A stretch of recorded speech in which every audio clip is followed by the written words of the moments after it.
বলতেছিলাম যে আমরা হচ্ছে এমন এক নবীর উম্মত যে তিনি এমন শক্তিশালী ছিলেন, তার দোয়া আল্লাহ তাআলা কবুল করেন।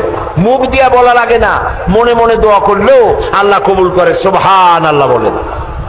প্রিয় ভাই সব, নবীজি মক্কা থেকে মদিনা শরীফ চলে গিয়েছিলেন, নামাজ পড়তেছিলেন বাইতুল মুকাদ্দাসের দিকে ফিরে, কিন্তু মন বলতেছিল যদি আল্লাহ তাআলা আমাকে মক্কার দিকে ফিরে নামাজ পড়তে বলতেন তাহলে বড্ড খুশি হতাম।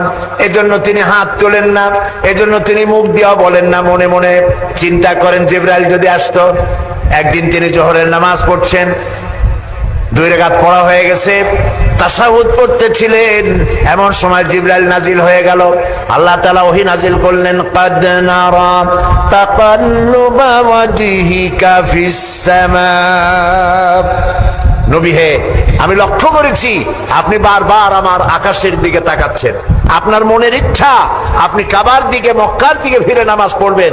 আপনার ইরাদা পুরা হয়ে গেছে, নামাজের বাকি অংশ মক্কার দিকে ফিরে আদায় করুন। সুবহানাল্লাহ। দেখছেন অবস্থা? মুখ দিয়া বলা লাগে না, মনে ইরাদা করতে দেরি, দোয়া কবুল হতে দেরি নাই।